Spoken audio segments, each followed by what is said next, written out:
안녕하세요. 크리스천 영상학교를 운영하는 신목사입니다. 오늘은 우리네 교회에서 믿음의 표적이 지워졌다 라는 제목으로 같이 한번 생각해 보도록 하겠습니다. 성경에 기록된 그 표적이라는 단어는 헬라어 세메이아라는 말로서 영어로는 사인이라고 합니다. 사인은 표시 혹은 신호라는 말로 우리도 자주 쓰는 단어이죠. 그런데 성경에는 이 단어의 대상이 믿음이라고 기록하고 있습니다. 말하자면 믿음의 표시다 라는 얘기죠. 믿음이란 추상적인 개념으로서 그 마음의 상태를 말하는 것인데, 예수님께서 그 믿음의 유무를 콕 집어서 구체적으로 말해주는 그 성경의 기록이 있다니 반갑기도 하고 놀랍기도 합니다. 그래서 제가 그 성경의 대목을 말씀드리겠습니다. 믿는 자들에게는 이러한 표적이 따르리니 곧 그들이 내 이름으로 귀신을 쫓아내며 새 방언을 말하고 뱀을 집어올리며 무슨 독을 마실지라도 해를 받지 아니하며 병든 사람에게 손을 얹은즉 나으니라 하시더라. 마가복음 16장 10절 18절 있는 말씀입니다. 예수님은 그 믿는 자들에게 따르는 이 표시, 이게 바로 귀신을 쫓아내고 새 방언을 말하고 뱀을 집어올리고 무슨 독을 마실지라도 해를 받지 아니하고 병든 사람을 치유하는 기도의 능력을 말하고 계십니다. 그러나 이 말씀은 사실 유명한 말씀이고 이 말씀을 모르는 크리스천들은 거의 없을 겁니다. 그러나 이 말씀은 선사시대의 화석처럼 아무도 거들떠보지 않습니다. 왜 그런지 아십니까? 신학자들이 위 표적은 사도시대에 한해서 일어난 능력이라고 말한 주장을 어린애 교회에서 받아들였기 때문입니다. 그러나 성경 어디에도 이러한 기적의 능력이 사도시대에 한정된 사건이라고 말한 대목이 없습니다. 신학자들만이 그렇게 주장하고, 물론 일부의 신학자죠. 일부의 신학자가 그렇게 주장하고 있을 뿐입니다. 그렇다면 이 말을 하신 예수님은 어떻게 말씀하고 계실까요?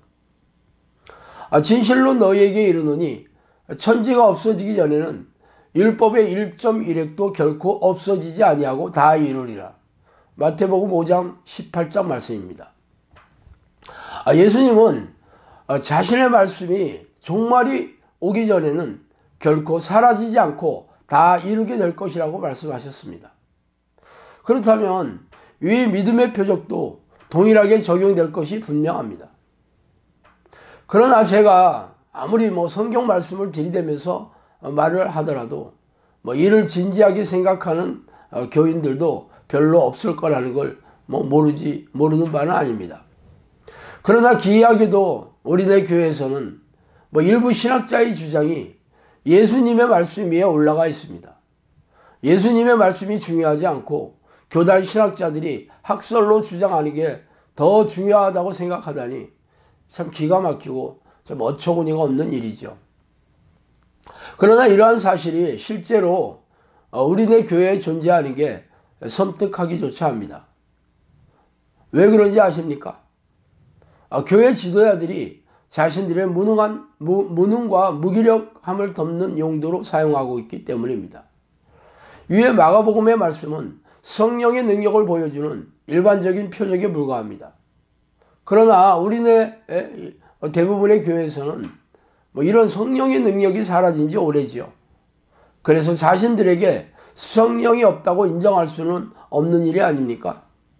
그래서 영적 기도를 하고 주일 성수를 하면 성령이 자동적으로 들어오셔서 거주하신다고 가르치고 있기 때문에 위 성령의 능력이 없는 것과 충돌하는 사건이 발생합니다.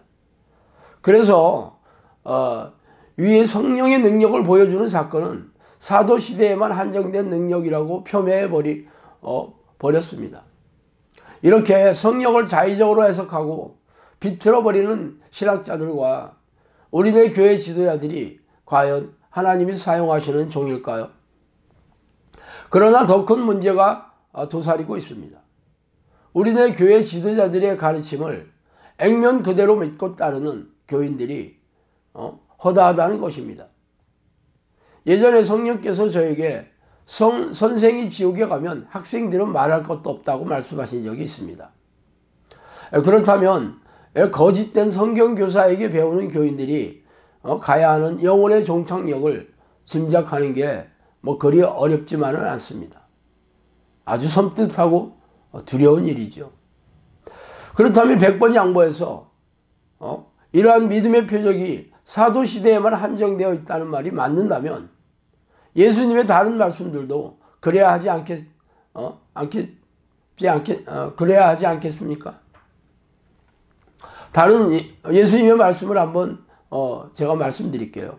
이르시되 너희 믿음이 작은 까닭이니라 진실로 너희에게 이르노니 만일 너희에게 믿음이 겨자씨 한 알만큼만 있어도 이 산을 명하여 여기서 저기로 옮겨지라 하면 옮겨질 것이요 또 너희가 못할 것이 없느니라.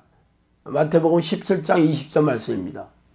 또한 주께서 이르시되 너희에게 겨자씨 한 알만한 믿음이 있었더라면 이 뽕나무더러 뿌리가 뽑혀 바다에 심기어라 하였을 것이요 그것이 너희에게 순종하였으리라. 누가복음 17장 6절 말씀이죠. 또 하나 말씀드리면 예수께서 이르시되 할 수 있거든이 무슨 말이냐 믿는 자들에게는 능히 하지 못할 일이 없느니라 하시니라. 마가복음 9장 23절 말씀이죠. 또 이런 말씀도 있어요. 너희가 기도할 때 무엇이든지 믿고 구하는 것을 다 받으리라 하시니라. 마태복음 21장 22절 말씀입니다. 이처럼 예수님께서 믿음의 표적으로 말한 성령의 능력이 사도시대에 한정된 사건이라는 일부 신학자들과 또 이를 받아들인 우리네 교회 지도자들의 주장이 옳다면 제가 말씀드린 예수님의 이 말씀이 잘못된 것이고 예수님은 거짓말쟁이가 되는 셈입니다. 예수님은 아주 작은 겨자씨만한 믿음만 있더라도 기적과 이적을 일으키는 기도의 능력을 보여줄 것이며 믿는 자들에게는 능치 못하는 사건이 없다고 단호하게 말씀하셨기 때문입니다.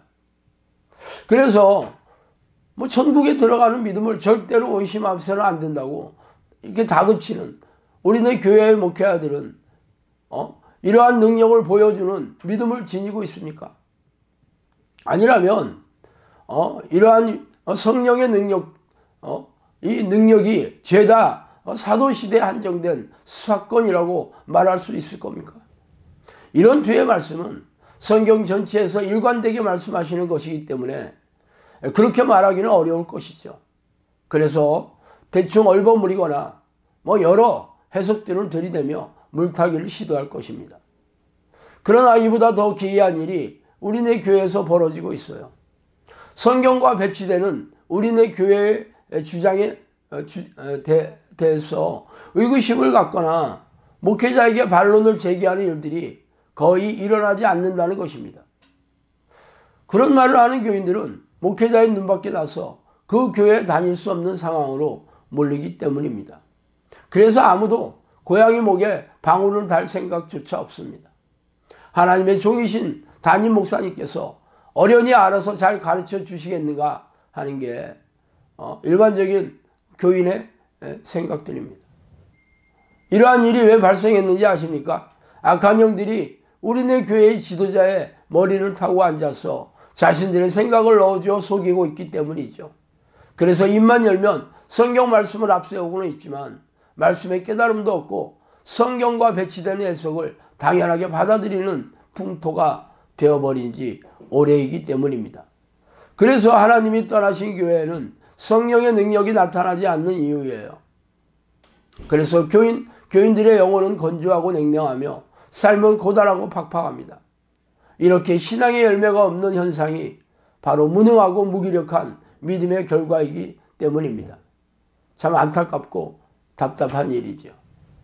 자, 오늘은 여기까지 하겠습니다. 감사합니다.